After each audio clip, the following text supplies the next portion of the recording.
The blood staining Sarah Hawthorne's threadbare nightgown wasn't from any wound a person could see, but from the way her heart had been bleeding out slowly over 7 years of marriage to Vernon Hawthorne, the cruelest ranch owner in Cody, Wyoming. It was the spring of 1883, and she had spent another night curled on the hard wooden floor beside the grand four-poster bed that Vernon claimed for himself alone, her body aching from the cold and the unyielding planks beneath her thin frame.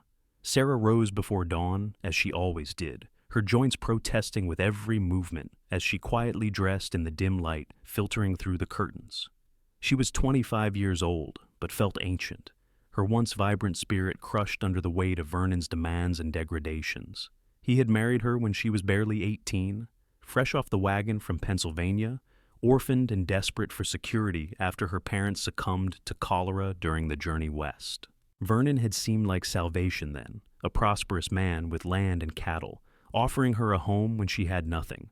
She learned too late that his generosity came with a price she could never fully pay.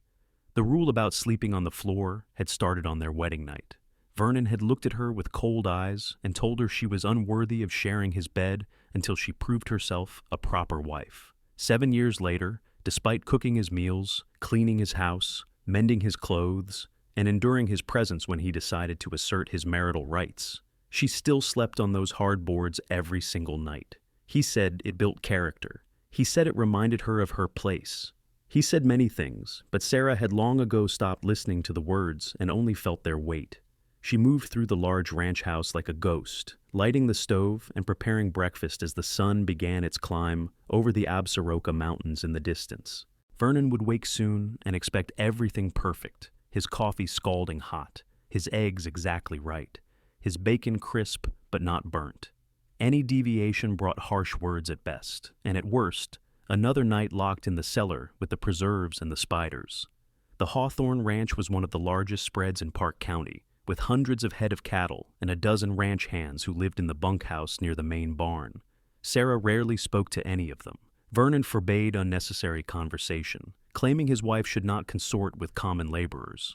The men tipped their hats when they saw her, but kept their distance, all except for the foreman, a grizzled old man named Pete, who sometimes left wildflowers on the kitchen step when Vernon was away. Small kindnesses that Sarah treasured like gold. This particular morning felt different somehow, though Sarah could not name why. Perhaps it was the way the light fell golden across the valley, or the way the meadowlark sang with unusual fervor, or perhaps it was simply that her body had finally reached the limit of what it could endure. She moved slower than usual, her back seizing with pain from the night on the floor, and the coffee took longer to brew than Vernon would tolerate. She heard his heavy footsteps on the stairs and braced herself, but the scolding never came. Instead, Vernon burst into the kitchen fully dressed, his weathered face tight with irritation. "We have a new man starting today," he announced without greeting. "Foreman from a spread down Texas way. Pete is getting too old to manage the crew proper, so I hired someone with a reputation for running a tight operation. You stay out of his way, hear me? I will not have you embarrassing me in front of someone I am paying good money." Sarah nodded mutely, keeping her eyes down as she served his breakfast. Vernon ate quickly, still muttering about expenses and the need for better organization among the ranch hands. He left the house without another word to her, his boots thundering across the porch as he headed toward the barn. She cleaned the kitchen mechanically, her thoughts distant as they often were, focused on small survivable moments rather than the unbearable whole of her existence. She was washing the last plate when she heard horses approaching, and curiosity drew her to the window despite her better judgment. 3 men rode into the yard, but Sarah's attention fixed immediately on the one in the lead. He sat his horse with an easy confidence that spoke of years in the saddle, his broad shoulders filling out a worn leather vest over a blue work shirt. Even from a distance, she could see he was younger than most foremen, perhaps in his late 20s, with dark hair that fell slightly long beneath his black hat. There was something in the way he moved, a kind of quiet authority that needed no announcement. Vernon came out to meet them, and Sarah watched as the new foreman dismounted with fluid grace. He was tall, she noticed, taller than Vernon by several inches, and when he removed his hat to wipe his brow, she caught a glimpse of a strong, sun-weathered face with a firm jawline and eyes that seemed to take in everything with careful assessment. She turned away from the window quickly, scolding herself for staring. It made no difference who worked on the ranch. Her life would continue as it always had, one painful day after another, until either Vernon died or she did. She had no illusions about escape. Vernon had made it clear that if she ever tried to leave, he would hunt her down and make her regret it in ways that kept her frozen in fear. The morning passed in the usual routine of endless chores. Sarah swept and dusted, changed the linens even though Vernon had slept alone in the bed, and began preparing the midday meal. She was peeling potatoes when she heard a knock at the kitchen door, which was so unusual that she nearly cut her thumb with the paring knife. Opening the door cautiously, she found herself looking up at the new foreman. Up close, he was even more striking than she had thought, with gray-green eyes that held unexpected warmth and a face that, while weathered by sun and wind, had a certain rugged handsomeness to it. He held his hat in his hands and offered her a polite nod. "Afternoon, madam," he said, his voice a deep drawl marked with Texas roots. "I am Matthew Ortiz, the new foreman. Mr. Hawthorne said I should introduce myself to you, since I will be taking my meals in the bunkhouse, but might need to coordinate some things through the main house from time to time." Sarah found her voice with difficulty. "I am Sarah Hawthorne. If you need anything, I suppose you can let me know." Her words came out barely above a whisper, unused as she was to conversation. Matthew's eyes sharpened slightly as he took her in, and Sarah wondered what he saw. A woman worn down and faded, probably. Someone beaten by life and circumstance. She resisted the urge to smooth her hair, knowing it made no difference. Pleased to meet you, Mrs. Hawthorne," Matthew said, and there was something in his tone, a gentleness that Sarah had not heard directed at her in so long that it made her throat tight. "I appreciate you taking the time to speak with me. I know you must be busy." Before she could respond, Vernon's voice boomed across the yard.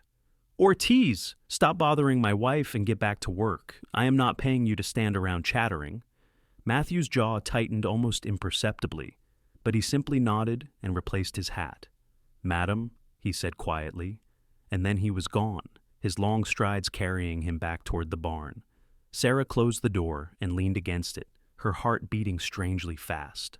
She told herself it meant nothing, that brief exchange, but some part of her she thought long dead stirred slightly at the memory of kind eyes and a respectful tone. The afternoon dragged on. Vernon came in for his midday meal and complained about the beef being too tough, though Sarah had cooked it exactly as she always did. He left again without clearing his plate, and she cleaned up after him, her movements automatic. She spent the rest of the day on the endless task of laundry, hauling water, and scrubbing clothes until her hands were raw and her back screamed in protest. By the time evening fell, Sarah was so exhausted she could barely stand. She prepared Vernon's supper and served it while he read through ledgers and muttered about expenses. He barely acknowledged her presence, which was a mercy. When he was in a mood to notice her, it usually ended badly. That night, after Vernon retired to his bed, Sarah arranged her thin blanket on the floor, as she had done thousands of times before. The wood was hard and cold beneath her, and her body ached in so many places that she could not find any position that brought comfort. She stared at the ceiling in the darkness and tried not to think about the fact that she would do this again tomorrow night, and the night after that, and the night after that, for however many nights remained in her life. She did not know that in the bunkhouse, Matthew Ortiz lay awake on his cot, troubled by something he had seen in Sarah Hawthorne's eyes. A kind of desperate emptiness that spoke of suffering he recognized from other dark places in his life. He had taken this job for the good pay Vernon offered and the chance to build his reputation as a foreman, but now he found himself questioning what kind of man his new employer truly was. The next morning began like all the others. Sarah woke stiff and sore, dressed in the darkness, and went downstairs to begin breakfast. She was surprised when Vernon came down already agitated, cursing about some problem with the fencing in the north pasture. He gulped his coffee standing up and told her he would be gone all day dealing with it. "I expect this house to be spotless when I return," he said sharply. "The parlor is dusty, and I noticed spots on the windows yesterday. See that you attend to it properly." After he left, Sarah allowed herself a moment of relief at having the house to herself. She went about her work with slightly less tension in her shoulders, though the aches from sleeping on the floor persisted. She was scrubbing the parlor floor on her hands and knees when another knock came at the door. This time, it was Pete, the old foreman, his weathered face creased with concern. "Mrs. Hawthorne, I apologize for disturbing you, but I need to get into the storage room off the kitchen for some of the medical supplies. We have a mare in the barn having trouble with her foaling, and Matthew thinks we might need to intervene." "Of course," Sarah said, rising to her feet and wiping her damp hands on her apron. She led Pete through to the storage room and helped him locate the supplies he needed. As he was leaving, he paused and looked at her with something like fatherly concern. "You are looking peaked, Mrs. Hawthorne, if you do not mind me saying. Are you feeling all right?" The unexpected kindness made Sarah's eyes burn with tears she refused to let fall. "I am fine, Pete. Thank you for asking." He nodded slowly, clearly not believing her, but too polite to press. "If you ever need anything, madam, anything at all, you can ask me or any of the boys. We may just be ranch hands, but we know how to help someone in need." After he left, Sarah stood in the kitchen and let herself cry for just a moment, overwhelmed by the simple fact that someone had noticed she existed, that someone cared enough to ask if she was all right. She wiped her tears quickly and returned to her work, but something had shifted, some tiny crack in the wall she had built around herself. That afternoon, she took some fresh bread and butter out to the barn, thinking the men working with the struggling mare might appreciate it. She found Matthew inside, his shirt sleeves rolled up, and his arms bloody to the elbows as he worked with infinite patience to help deliver the foal. Pete and another ranch hand stood by, ready to assist, but it was clear Matthew was leading the effort. Sarah set the basket down quietly, not wanting to disturb them, but Matthew glanced up and caught her eye. "Thank you, madam," he said, his voice strained with effort but still courteous. "That is mighty thoughtful of you." She nodded and turned to leave, but something made her pause at the barn door. She had seen foals born before in her youth, back when her father had a small farm in Pennsylvania. Against her better judgment, she found herself staying, watching as Matthew worked with skilled hands and a gentle voice to guide the foal into the world. It took another hour, but finally the foal emerged, slick and trembling, and Matthew helped the exhausted mare begin cleaning her baby. The relief in the barn was palpable, and the men allowed themselves to smile at the sight of the newborn struggling to stand on impossibly long legs. Matthew washed his hands and arms in the bucket Pete brought him, then turned to Sarah with a tired but genuine smile. "Nothing quite like seeing new life come into the world, is there?" "No," Sarah agreed softly. "There is not." "You have experience with horses?" Matthew asked, his tone conversational as he dried his hands. "Some. My father had a small farm before." She trailed off, not wanting to speak of her parents' deaths, the journey west, everything that had led her to this place. Matthew seemed to understand without her explaining. "Well, if you ever want to come see the horses, you are welcome in the barn any time. I find there is something peaceful about being around them." Sarah wanted to explain that Vernon would never allow it, that she was forbidden from fraternizing with the ranch hands, that her place was in the house attending to endless chores. But the words stuck in her throat, and she simply nodded and hurried back to the house before Vernon returned and found her absent. That night, as she lay on the floor beside Vernon's bed, she thought about the foal and the way Matthew had smiled at the wonder of new life. She thought about kindness and the way it could catch you off guard after so long without it. And she thought about how dangerous it was to start hoping for anything different than what she had, because hope could break you worse than despair ever did. The following weeks established a pattern. Vernon remained his usual harsh self, finding fault with everything Sarah did, and reminding her constantly of her unworthiness.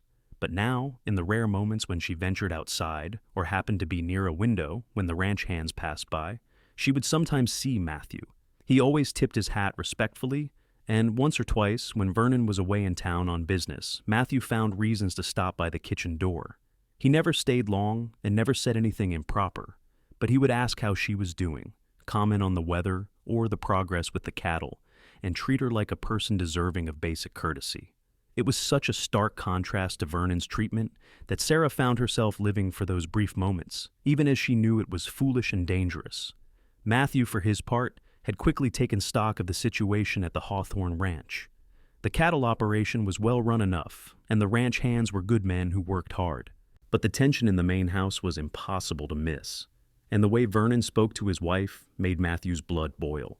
He had been raised by a strong mother who taught him that a real man treated women with respect and care, and everything about Vernon Hawthorne's behavior towards Sarah violated that basic principle. He tried to tell himself it was not his business, that he needed this job and the money it paid. But he could not unsee the haunted look in Sarah's eyes, or the way she flinched when Vernon raised his voice, or the fact that she moved like someone in constant pain. He found himself watching the main house more than he should, worried in ways that went beyond simple concern for a neighbor. It was late June when everything changed. Vernon had been drinking, which always made him meaner, and he came back to the house in a rage over something one of the hands had done wrong. Sarah heard him shouting from the moment he entered, and she braced herself for what was coming. "Sarah!" he roared. "Get in here now!" She hurried to the parlor, where he stood swaying slightly, his face flushed with alcohol and anger. "Yes, Vernon? Did you or did you not tell Pete that he could take supplies from the storage room whenever he wanted?" Sarah's heart sank. She had forgotten about that interaction weeks ago. "He needed medical supplies for a horse. I did not think—" "You did not think," Vernon interrupted savagely. "That is correct. You did not think because you are too stupid to think. Those supplies are expensive, and I decide when they get used, not you, and certainly not some washed-up old foreman. You had no right to give him access to anything without my permission." "I am sorry," Sarah said quietly, knowing that arguing would only make things worse. "It will not happen again." "You are right about that," Vernon said, his voice dropping to a dangerous calm that frightened her more than his shouting. "Maybe a few days in the cellar will remind you of your place." Sarah's whole body went cold. The cellar was dark and damp, filled with spiders and rats, and the last time Vernon had locked her down there, she had emerged sick with fever that lasted a week. "Please, Vernon, I will be more careful. I promise I will—" His hand shot out and grabbed her arm, his fingers digging in hard enough to bruise. "You will do as I tell you, woman. You are my wife, and you will learn obedience even if I have to break you to teach it." He dragged her toward the cellar door, and Sarah stumbled, her body protesting, her mind screaming even as no sound came from her throat. He was going to throw her down there in the darkness, and she would spend days cold and hungry and terrified, and no one would help her, because no one could help her. This was her life. This was all her life would ever be. The kitchen door burst open with a bang that startled both of them. Matthew stood in the doorway, his face hard as stone, his eyes blazing with barely controlled fury. "Let her go, Hawthorne!" Vernon's grip on Sarah's arm tightened, his face purpling with rage at the interruption. "How dare you enter my house without permission? This is none of your concern, Ortiz. This is between a man and his wife. A man does not treat anyone the way you treat her," Matthew said, his voice low and deadly calm. "Let her go. Now." "Or what?"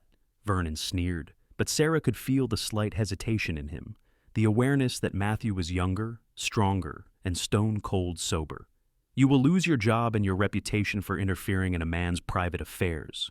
No one will hire you after I am done telling them what kind of man you are." Matthew took a step into the kitchen, and there was something in his bearing that spoke of violence barely leashed. "I have been watching for weeks now, trying to convince myself it was not my business. But I heard you shouting from the barn, and I saw you grab her through the window. I will not stand by while you hurt her. So, I am telling you one last time, let her go." For a long moment, the three of them stood frozen in tableau. Then Vernon shoved Sarah away from him so hard she stumbled and barely caught herself on the kitchen table. "Fine. Take her then, if she means so much to you. But you are both finished. I will make sure everyone in Park County knows that my wife ran off with the foreman like a common whore.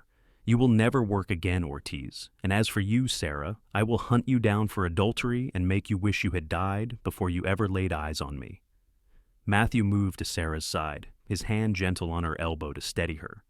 "You lay one finger on her ever again, and I will finish what I am barely holding myself back from starting right now. You want to tell people she ran off? Fine. Tell them whatever you want. But the truth is you treated her worse than you would treat a dog, and any decent person who knows that will understand why she left." He turned to Sarah, his voice softening. "Mrs. Hawthorne, I have a horse outside. If you want to leave this house and this man, I will take you somewhere safe, but it has to be your choice." Sarah stared at him, her mind reeling. Everything was happening so fast. Leave Vernon?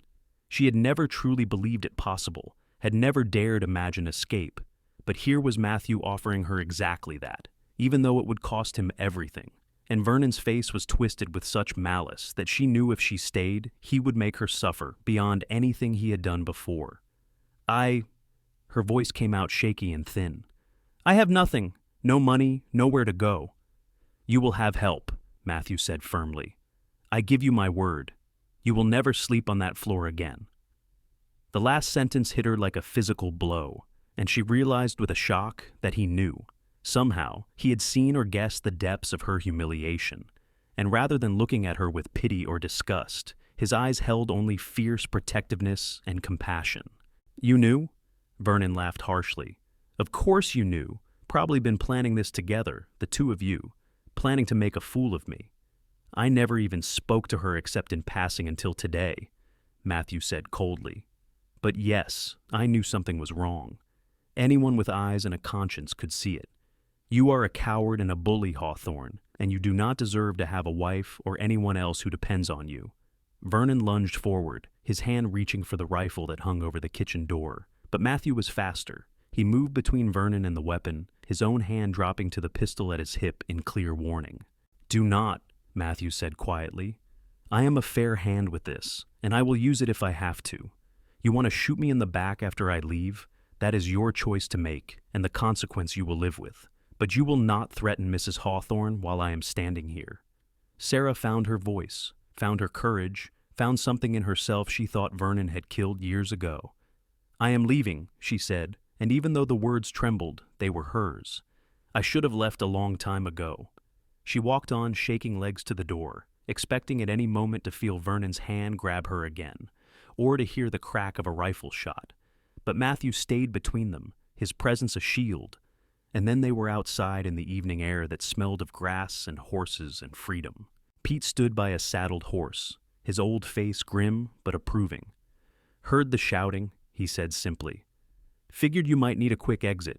This is my own horse, and she is steady. I already tied on some supplies. Thank you, Matthew said, gripping the old man's shoulder briefly. I am sorry to leave you in the lurch like this. Do not be, Pete replied. Some things matter more than a job. You take care of the lady, and do not worry about what happens here. I can manage Hawthorne and his temper. Matthew helped Sarah mount the horse, his hands careful and respectful, and then he swung up behind her. She was shaking so hard she thought she might fall, but his arm came around her waist, steady and sure. Hold on, he said softly, and then they were riding out of the yard as the sun set behind the mountains, painting the sky in shades of orange and gold. Behind them, Vernon stood in the doorway of his house, his face a mask of impotent rage. He shouted threats and curses, but Matthew did not look back, and after a moment, neither did Sarah. She kept her eyes forward, toward whatever waited ahead, and tried to believe that she had actually done it. She had left. They rode for over an hour in the gathering darkness, following trails that Matthew seemed to know well. Sarah was intensely aware of his body behind hers, the warmth of him, the strength in the arm that kept her steady in the saddle. She should have been afraid or ashamed or worried about her reputation, but all she felt was a kind of numb disbelief that gradually gave way to something that might have been hope. Finally, Matthew guided the horse off the main trail toward a small cabin nestled in a stand of cottonwood trees. This belongs to a friend of mine, he explained as they approached. He is up in Montana for the summer, working another ranch. He told me I could use it any time I needed. We will be safe here tonight. He dismounted first and then helped Sarah down, his hands strong on her waist. Her legs nearly buckled when her feet hit the ground, exhaustion and reaction setting in all at once. Matthew steadied her with a gentle grip on her arms. Easy now, he said quietly. You have been through a lot. Let us get you inside and sitting down. The cabin was small but well-maintained, with a stone fireplace, a table and chairs, a rocking chair, and a bed in the corner covered with a patchwork quilt. Matthew lit a lantern and then set about building a fire while Sarah sank into the rocking chair, her body trembling with delayed shock. Are you hungry? Matthew asked once the fire was crackling. Pete packed some bread and cheese, and I can make coffee if you would like. Sarah nodded mutely, not trusting her voice. She watched as Matthew moved around the cabin with easy competence, preparing a simple meal and pouring water from a jug into a battered pot for coffee. He moved like a man used to taking care of himself, but there was consideration in the way he did things. A thoughtfulness that made her feel cared for in a way she had forgotten was possible. When the coffee was ready, he poured 2 cups and brought one to her, along with bread and cheese on a tin plate. Then he sat at the table, giving her space, his own meal mostly ignored as he watched her with concern. Mrs. Hawthorne, he began, then paused. May I call you Sarah? Seems like we have moved past formalities, given the circumstances. Yes, she whispered. Please, call me Sarah. Sarah, he said, and the way he spoke her name, with respect and warmth, made her chest tight. I want you to know that you are safe here. I will not let Hawthorne near you. Tomorrow, we will figure out what comes next, but tonight, you just need to rest. I do not understand, Sarah said, her voice breaking. Why would you do this? You lost your job, your reputation. Vernon will spread lies about both of us. You gave up everything to help someone you barely know. Matthew was quiet for a moment, his gray-green eyes serious in the firelight. My mother raised me on her own after my father died when I was young. She worked herself to the bone to keep food on our table and a roof over our heads. When I was about 15, she remarried a man who seemed decent enough at first. But after the wedding, he changed. He was not as bad as Hawthorne, but he was mean and controlling, and he made her life miserable. I was too young to understand what to do, too scared of making things worse. By the time I was old enough and strong enough to stand up to him, she had gotten sick. She died when I was 17, worn down by years of unhappiness and stress. He paused, his jaw tight with old pain. I swore to myself, after she passed, that I would never stand by again and watch someone suffer like that. When I saw how Hawthorne treated you, when I realized you were sleeping on the floor like some kind of punishment, I knew I could not just ignore it. Some things are more important than a job or a reputation. Tears were streaming down Sarah's face now, silent and unchecked. I am so sorry about your mother. And I am sorry about what you have endured, Matthew said gently. But those days are done. Sarah, I meant what I said. You will never sleep on that floor again. They sat in silence for a while, the fire crackling and the night sounds drifting in through the windows. Sarah ate a little, though her stomach was knotted with emotion. The coffee was strong and hot, and it helped chase away some of the chill that had settled into her bones. You should take the bed, Matthew said after a while. I will sleep on the floor by the fire. I have done it plenty of times. It does not bother me. No, Sarah said, the word coming out more forcefully than she intended. No, you will not sleep on the floor for me. You have already sacrificed so much. I can sleep in the rocking chair, or we can share the bed with a blanket between us, or I do not know, but I will not have you on the floor. Matthew looked at her for a long moment, something shifting in his expression. All right, he said quietly. We will work it out. But Sarah, you need proper rest. Your body has been through too much. Eventually, they agreed that Matthew would sleep on top of the quilt, fully clothed, while Sarah slept under it, with a respectful distance between them. It felt strange and intimate and completely innocent all at once. Sarah lay in the darkness, acutely aware of Matthew's presence beside her, the sound of his breathing, the warmth radiating from his body. Matthew, she whispered into the dark. Yes? Thank you. For everything. For seeing me when no one else did. His hand found hers in the darkness, his fingers curling around hers in a gentle squeeze. You are worth seeing, Sarah. Do not ever doubt that. She fell asleep holding his hand, the first night in 7 years that she did not sleep on the floor, and she slept more deeply than she had in longer than she could remember. The next morning brought practical concerns that could not be ignored. They shared a simple breakfast, and then Matthew said what they both knew needed to be said. We need to figure out what you want to do. You have options, though I admit none of them are easy. Sarah sat at the table, her hands wrapped around her coffee cup. In the morning light, she could see Matthew clearly, the strong lines of his face, the worry in his eyes, the fundamental decency that radiated from him. What options do I have? I have no money, no family. I suppose I could try to find work somewhere, but Vernon will tell everyone I am an adulteress. No one will hire me. You could file for divorce, Matthew suggested carefully. What he did to you, making you sleep on the floor, threatening to lock you in the cellar, that is grounds for cruelty. A judge might grant you a divorce. Sarah laughed bitterly. A judge might, if I could afford a lawyer, and if I could prove it. Who would testify for me? The ranch hands who depend on Vernon for their livelihoods. And even if I could prove it, divorce would make me a scandal. I would be shunned by decent society. Then we leave, Matthew said firmly. We go somewhere Vernon cannot find you. Somewhere you can start fresh. I have saved money from my wages over the years. It is not a fortune, but it is enough to get us established somewhere new." "Us?" Sarah's voice came out small. Matthew met her eyes directly. "I will not abandon you now, Sarah. If you want my help, I am offering it. We could go to Montana or even California. Plenty of places need ranch hands and foremen. You could say you are a widow if people ask. No one would need to know about Hawthorne." "People would assume we were together," Sarah said slowly.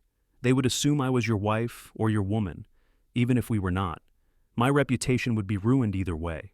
"Yes," Matthew acknowledged. "It would. I am sorry for that, truly. If there was a way to protect your good name while keeping you safe, I would take it. But I think we both know Hawthorne will not let this go quietly." As if summoned by speaking his name, they heard the sound of horses approaching the cabin. Matthew was on his feet instantly, his hand going to his pistol as he moved to the window. "Stay back," he told Sarah quietly. 3 men rode into the clearing. Vernon Hawthorne, a man Sarah recognized as the county sheriff, and a deputy. Vernon's face was hard with triumph as he dismounted. "That is them, Sheriff," Vernon called out loudly. "My wife and the man who abducted her. I want them both arrested." The sheriff, a middle-aged man named Tom Briggs, whom Sarah had met a few times in town, looked uncomfortable. "Ortiz, Mrs. Hawthorne, I need you to come out here so we can talk about this situation." Matthew looked at Sarah, a question in his eyes. She nodded slowly, and together they stepped out of the cabin into the morning sunlight. "Sarah," Vernon said, his voice dripping with false concern, "thank God we found you. This man kidnapped you, but you are safe now. Come home with me, and we will forget this ever happened." "I was not kidnapped," Sarah said, her voice stronger than she felt. "I left of my own free will." "You are confused," Vernon said smoothly. "This man filled your head with lies and took advantage of your trusting nature. But you are my wife, Sarah. You belong at home with me." Sheriff Briggs shifted his weight, his expression troubled. "Mrs. Hawthorne, your husband filed a complaint saying Mr. Ortiz forcibly removed you from your home. Is that true?" "No," Sarah said clearly. "Matthew, Mr. Ortiz, he helped me leave because my husband was going to lock me in the cellar as punishment. He has done it before, and I was afraid." Vernon's face flushed with anger. "That is a lie. I have never mistreated my wife. Sheriff, she has obviously been coerced into saying these things. As her husband, I have the legal right to take her home." And there was the crux of it, Sarah realized with sinking heart. In 1883, a woman was essentially her husband's property. Even if she told the truth about Vernon's treatment, even if the sheriff believed her, the law would still give Vernon the right to take her back. "Now wait a minute," Matthew said, his voice calm but steely. "Before anyone goes anywhere, I think we need to hear the whole story. Sarah, show the sheriff your arms." Sarah hesitated, then slowly rolled up her sleeves. The bruises from where Vernon had grabbed her the night before stood out dark and ugly against her pale skin. There were older marks, too, faded yellow-green, testimony to other times Vernon had been rough with her. Sheriff Briggs's expression hardened. "Hawthorne, did you do that?" "A man has the right to discipline his wife when she is disobedient," Vernon said defensively. "That is not abuse. That is maintaining order in my household." "And what about making her sleep on the floor?" Matthew demanded. "What about threatening to lock her in a cellar? Is that maintaining order too?" "How dare you speak of private matters between a man and his wife?" Vernon sputtered. The sheriff held up his hand. Everyone calmed down. "Mrs. Hawthorne, is it true that you sleep on the floor?" Sarah wanted to lie, wanted to protect herself from the humiliation of admitting it, but she found herself nodding. "Yes. Every night for 7 years. Vernon said I was not worthy of his bed." The silence that followed was profound. Even the deputy, who had been watching the proceedings with boredom, looked shocked. Sheriff Briggs removed his hat and ran a hand through his graying hair. Hawthorne, that is one of the cruelest things I have ever heard," he said slowly. "Making your wife sleep on the floor like an animal. A man who would do that is not fit to call himself a husband." "It is none of your business how I run my household," Vernon snapped. "The law says a wife must obey her husband. The law is on my side." "The law also says a man must not be cruel to his wife," Sheriff Briggs replied. "And what you have done sounds mighty cruel to me. Mrs. Hawthorne, do you want to go back to your husband?" "No," Sarah said, her voice shaking but determined. "I do not. I cannot go back there." Sheriff Briggs was quiet for a long moment, clearly wrestling with the situation. Finally, he sighed. "Legally, Mrs. Hawthorne, you are still married to this man. I cannot stop him from taking you home if he insists. However," he held up his hand as Vernon started to speak, "I can strongly suggest that he reconsiders his treatment of his wife. And I can also suggest that if Mrs. Hawthorne wants to pursue a divorce on grounds of cruelty, she would likely find a sympathetic judge, especially with those bruises as evidence." "She will never divorce me," Vernon said coldly. "She has no money for a lawyer and no way to support herself. She will come home because she has nowhere else to go." "She could stay with my sister in town," Sheriff Briggs said slowly, almost surprising himself with the offer. "My sister runs a boarding house. Mrs. Hawthorne could work there in exchange for room and board while she figures out what she wants to do. That would give her some time and space away from you, Hawthorne, and maybe give you both a chance to think about whether this marriage can be salvaged." It was not the solution Sarah had hoped for, but it was better than going back to Vernon's ranch. She looked at Matthew, trying to communicate her thoughts with her eyes, and saw understanding and reluctant acceptance in his expression. "That seems fair," Matthew said carefully. "Mrs. Hawthorne gets a safe place to stay, and Hawthorne gets time to reconsider his behavior." Vernon looked like he wanted to argue, but even he could read the room well enough to know that pushing further would make him look bad in front of the sheriff. "Fine," he bit out. "But Sarah, you remember you are still my wife. This is not over." "No," Sheriff Briggs said firmly. "Do not threaten her, Hawthorne. I am going to be watching this situation closely. You leave Mrs. Hawthorne alone while she is staying with my sister. If I hear that you have bothered her or tried to coerce her in any way, I will find a reason to lock you up. Are we clear?" Vernon's jaw worked with suppressed rage, but he nodded curtly. The sheriff turned to Sarah with something like kindness in his weather-beaten face. "Mrs. Hawthorne, I will take you to town to meet my sister. Her name is Margaret, and she is a good woman. She will take care of you." "Thank you, Sheriff," Sarah said softly. "And, Ortiz," the sheriff continued, "I suggest you make yourself scarce for a while. Hawthorne is angry enough that he might do something stupid. Maybe head up north for a bit until things cool down." Matthew's eyes found Sarah's, and she saw the pain in them at being separated from her. But he nodded. "I will do that, Sheriff, but I will be back. I want to make sure Mrs. Hawthorne is all right." "Give it a month," Sheriff Briggs advised. "By then, things should be calmer." The ride into Cody was tense and quiet. Sarah rode behind the sheriff, her mind churning with everything that had happened. She caught one last glimpse of Matthew as they rode away, seeing him standing by the cabin with his hat in his hands, watching her go with an expression that made her heart ache. Margaret Briggs turned out to be a sturdy woman in her 40s, with kind eyes and a no-nonsense manner. She took one look at Sarah's bruised arms and thin frame, and clucked her tongue disapprovingly. "You look half-starved, girl. Come on, let us get some food in you and get you settled."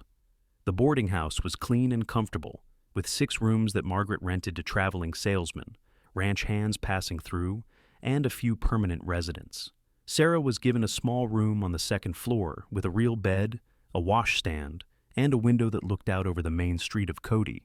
"You will help with cooking and cleaning," Margaret explained briskly. "In exchange, you get room and board. It is not fancy work, but it is honest. And Tom told me about your situation with your husband. You are safe here, Mrs. Hawthorne. Vernon Hawthorne is not welcome in my house."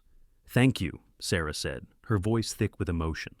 "I cannot tell you what this means to me." "Nonsense," Margaret said, but her eyes were soft. "We women have to look out for each other. Lord knows the men will not always do it.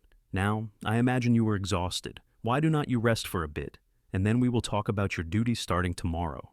That night, Sarah lay in a real bed with clean sheets and a pillow that did not smell like must and old sweat. She should have felt relieved, grateful, happy even, and she did feel those things. But she also felt the absence of Matthew like a physical ache. In the span of one day and night, he had become her protector, her champion, her hope. And now he was gone, and she did not know when or if she would see him again. The days turned into weeks at Margaret's boarding house. Sarah worked hard, helping with the cooking, cleaning rooms, doing laundry, and serving meals to the boarders. Margaret was a fair employer and a kind woman who often sat with Sarah in the evenings, teaching her things about managing money and running a business. "You need to think about your future," Margaret said one evening as they mended linens together. "You are still young, Sarah.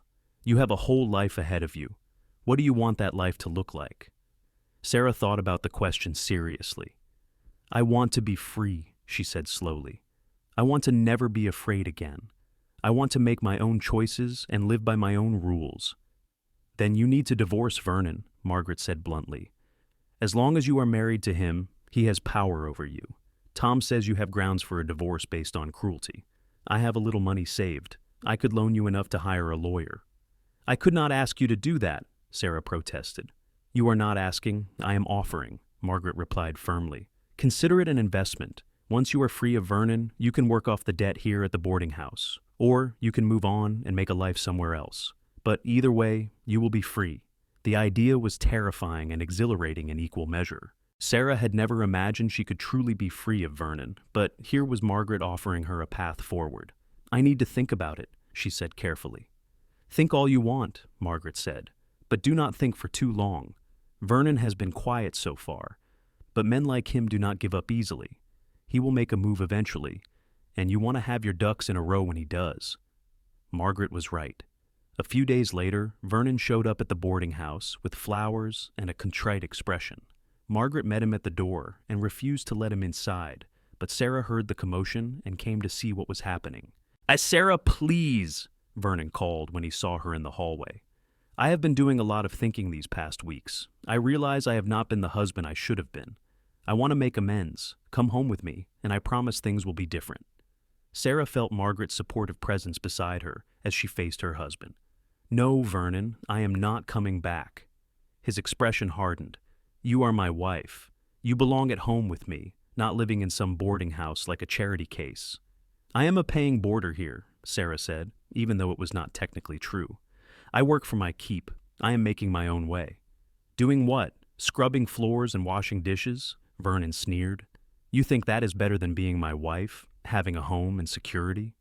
"Yes," Sarah said simply. "It is better, because here I make my own choices. Here I sleep in a bed instead of on the floor. Here I do not live in fear." Vernon's face twisted with rage. "You will regret this. Sarah, I will make sure of it. No man will ever want you after I am done spreading the truth about what you really are." "That is enough," Margaret said sharply. "You need to leave, Mr. Hawthorne. You are not welcome here." "This is not over," Vernon said, pointing at Sarah. "You are still my wife, and I will not let you make a fool of me." After he left, Sarah found herself shaking. Margaret put an arm around her shoulders. "That man is poison," she said quietly. "You did the right thing, refusing to go back. Now you need to do the next right thing and divorce him before he finds a way to force your hand." That night, Sarah made her decision. She would take Margaret up on her offer and hire a lawyer to pursue a divorce. It was terrifying to take such a step, but the alternative was worse. She could not spend the rest of her life looking over her shoulder, waiting for Vernon to drag her back to that ranch and that floor. The lawyer Margaret recommended was a serious young man named Daniel Fletcher, who had recently opened a practice in Cody. He listened to Sarah's story with increasing anger, examined the faded bruises on her arms, and agreed to take her case. "I will be honest with you, Mrs. Hawthorne," he said. "Divorce is never easy, especially in a small town where everyone knows everyone. Your husband will fight this, and he will try to destroy your reputation in the process. But I believe we have a strong case based on cruelty. The fact that he made you sleep on the floor for 7 years is documented by multiple witnesses now, including the sheriff. That should be enough to convince a judge." "How long will it take?" Sarah asked. "Several months at least," Daniel replied. "We need to file the petition, serve your husband with papers, and then wait for a court date. In the meantime, I strongly suggest you stay exactly where you are. The sheriff's sister's boarding house is about the safest place you can be." The legal process began, and as Daniel had predicted, Vernon fought back viciously. He filed counter-petitions claiming abandonment and adultery, naming Matthew Ortiz as co-respondent, even though Sarah had never been unfaithful.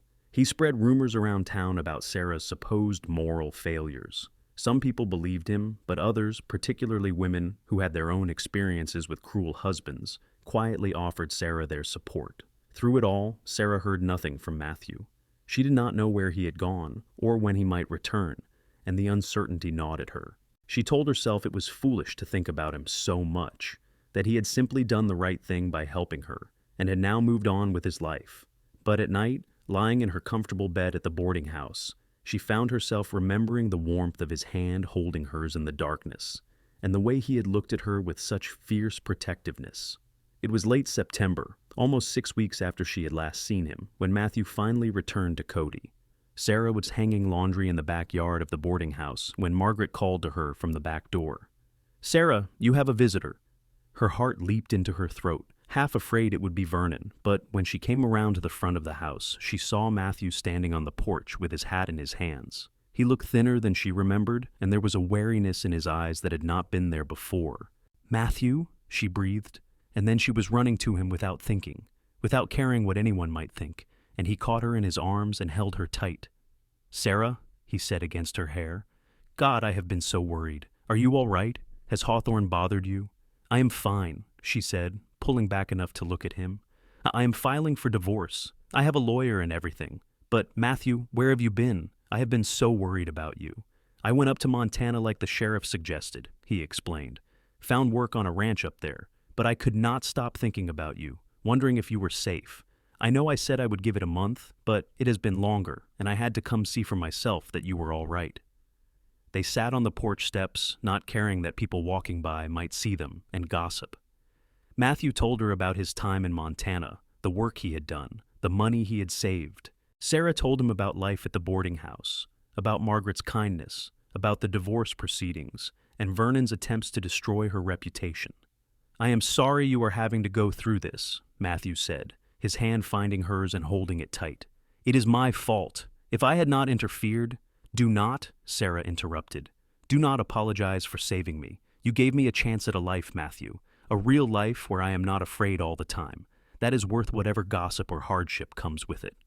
He looked at her with those gray-green eyes that had haunted her dreams, and she saw something in them that made her breath catch. "Sarah, I need to tell you something. I have been trying to convince myself it is too soon, that you need time to heal and figure out what you want. But I have never been good at lying, even to myself, so I'm just going to say it. I have fallen in love with you." The world seemed to stop. Sarah stared at him, her heart pounding so hard she thought it might burst out of her chest. "What?" "I love you," Matthew repeated, his voice steady despite the vulnerability in his eyes.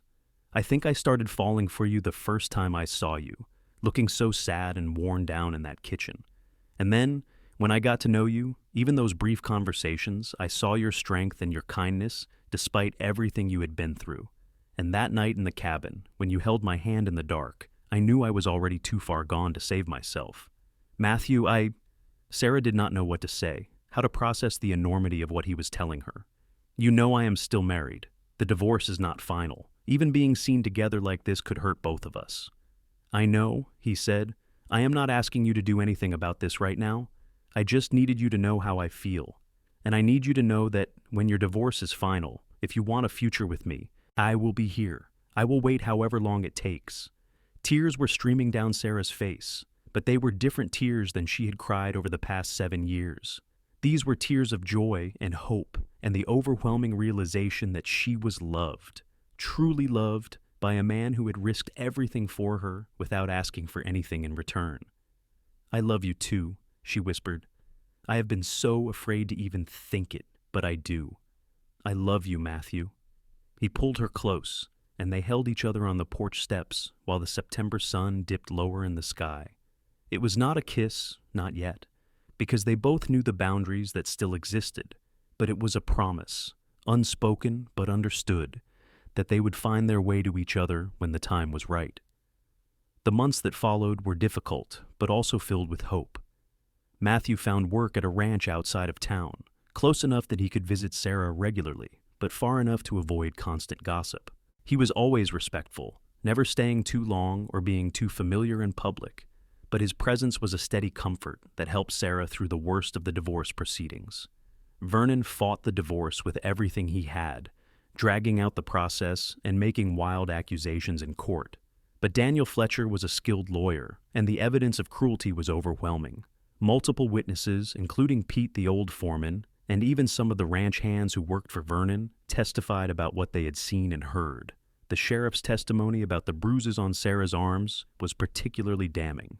In February of 1884, almost a year after Sarah had left Vernon's ranch, Judge Harrison delivered his ruling. The divorce was granted on grounds of cruelty. Sarah was a free woman. She walked out of the courthouse into the cold winter air and found Matthew waiting for her. He took one look at her face and knew without asking.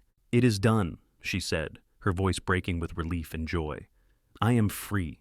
Matthew swept her up in his arms and spun her around, not caring who saw or what anyone thought. When he set her down, his face was alight with happiness. "Marry me, Sarah. Not today, not tomorrow, but soon.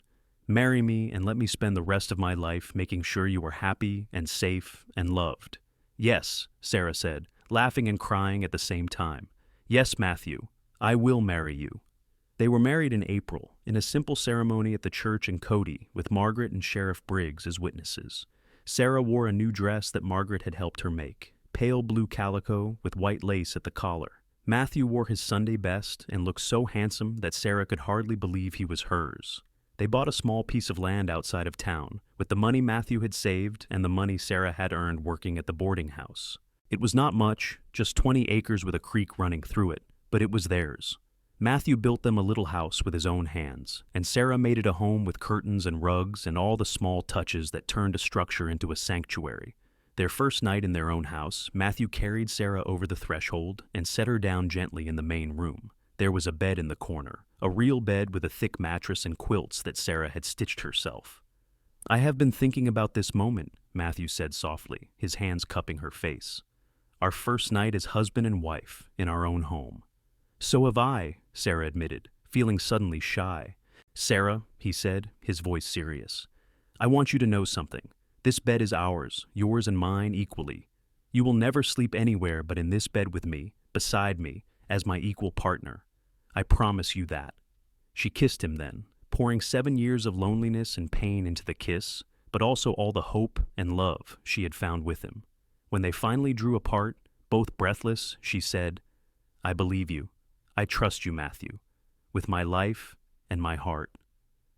They made love for the first time that night, and it was nothing like the mechanical obligation Sarah had endured with Vernon. Matthew was patient and gentle, taking time to learn what brought her pleasure, making sure she felt cherished and desired.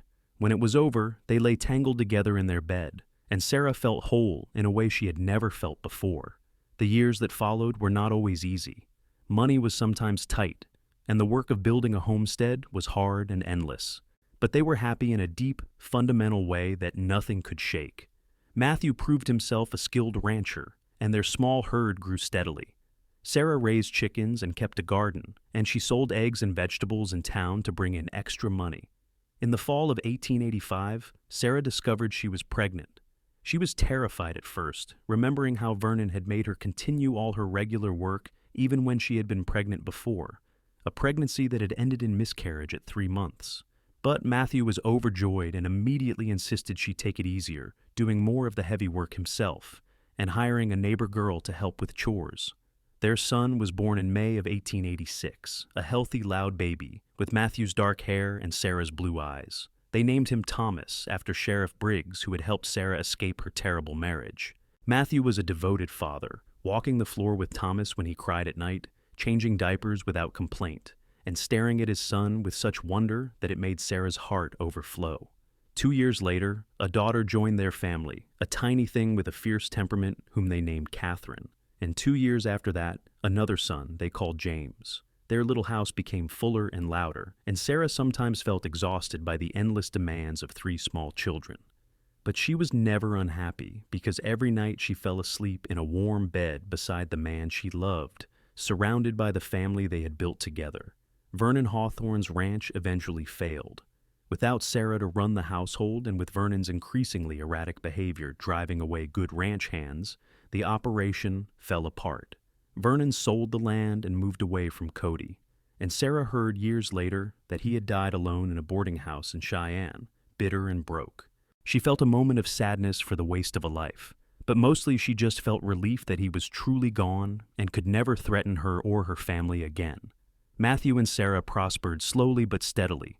They eventually expanded their land holdings, buying another 40 acres from a neighbor who was moving back east. They built a larger house when the original cabin became too small for their growing family, and they filled it with laughter and love and all the small joys that make a life. Pete, the old foreman from Vernon's ranch, came to work for them when Vernon's spread collapsed. He lived in a small cabin on their property and helped manage their cattle, and he became like a grandfather to their children. He would sit on the porch in the evenings, whittling toys for the children and telling stories about the old days, and Sarah would bring him coffee and thank God for the kindness of good people. On their 10th wedding anniversary, Matthew took Sarah on a picnic to the spot where he had proposed. The children stayed with Margaret, who had become a beloved aunt to them. They sat under the cottonwood trees by the creek and watched the water flow past, holding hands like young lovers. "Do you ever regret it?" Sarah asked quietly. "Giving up your position at the Hawthorne ranch, throwing away your reputation to help me?" Matthew turned to her, his face showing the lines of 40 years, but his eyes still holding the same warmth and love they always had. "Not for one single second," he said firmly. "Sarah, you and our children are the best things that ever happened to me. That night I walked into Hawthorne's kitchen and saw him hurting you. That was the night my real life began. Everything before that was just waiting." "I love you," Sarah said, tears in her eyes as they still sometimes came when she thought about how different her life might have been. "I love you so much, Matthew." "And I love you," he replied, pulling her close. "Every day for the rest of my life, I will love you." They kissed there by the creek, two people who had found each other in the darkness and built a life together in the light. And if Sarah sometimes woke in the night and reached out to touch Matthew's solid, warm presence beside her, reassuring herself that she was not on the floor, that she was safe, that she was loved, Matthew always woke too and gathered her close, holding her until the old fears faded and she slept peacefully again. Their children grew up strong and happy, knowing nothing of the hardships their mother had endured before she met their father. Sarah made sure of that, wanting them to have the carefree childhood she had never had. Thomas became a rancher like his father, taking over the family spread when Matthew's back finally gave out from years of hard work. Catherine married a school teacher and moved to town, where she opened a dress shop that became quite successful. James went east to college and became a lawyer, though he came home often to visit. Sarah and Matthew grew old together, their love deepening with each passing year. They sat on their porch in the evenings, watching the sun set over the mountains, holding hands as they had from the very beginning. Sarah never forgot the 7 years she had spent sleeping on the floor, the years of fear and degradation under Vernon's cruelty. But those memories had faded from sharp pain to distant shadows, overwhelmed by the decades of love and happiness she had found with Matthew. When Matthew died at the age of 73, peacefully in his sleep after a long and well-lived life, Sarah grieved deeply but without despair. She had been blessed with nearly 40 years of marriage to the best man she had ever known, a man who had seen her when she was invisible, who had saved her when she could not save herself, and who had loved her every day with a devotion that never wavered. She lived another 5 years after Matthew's passing, surrounded by her children and grandchildren, content in the knowledge that she had lived a good life despite its difficult beginning. And when she died at the age of 78, she was buried beside Matthew in the Cody Cemetery, under a simple headstone that read, "Sarah Hawthorne Ortiz, beloved wife, mother, and friend, she found her freedom and her love." The night before she died, sitting in her rocking chair with her granddaughter Catherine reading to her, Sarah thought about her life and all its unexpected turns.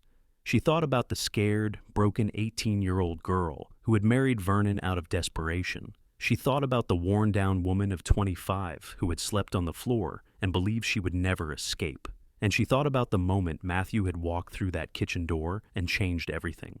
"Grandma," little Catherine asked, "why are you smiling?" "I am thinking about your grandfather," Sarah said softly, "about how he made sure my days of sleeping on the floor were done, about how he loved me." "He loved you very much," the girl agreed. "Everyone says so." "Yes," Sarah said, her eyes drifting closed. "He did, and I loved him. That made all the difference." Those were almost the last words Sarah spoke. She slipped away in her sleep that night, peacefully and without pain, and her family grieved but also celebrated a life well lived. At her funeral, Thomas told the story of how his parents met, how his father had risked everything to save his mother from a cruel man. He told it not as a tragedy, but as a love story, because that was what it had been. The little homestead that Matthew and Sarah had built together stayed in the family for generations. Their descendants prospered on that land, raising cattle and crops, building lives and families of their own. And sometimes, on quiet evenings when the light fell golden across the valley and the meadowlarks sang, people said you could feel the presence of two souls who had loved each other well and built something lasting from the ashes of pain and loss. Sarah had slept on the floor for years by her husband's order, treated as less than human, her spirit nearly broken by cruelty and neglect.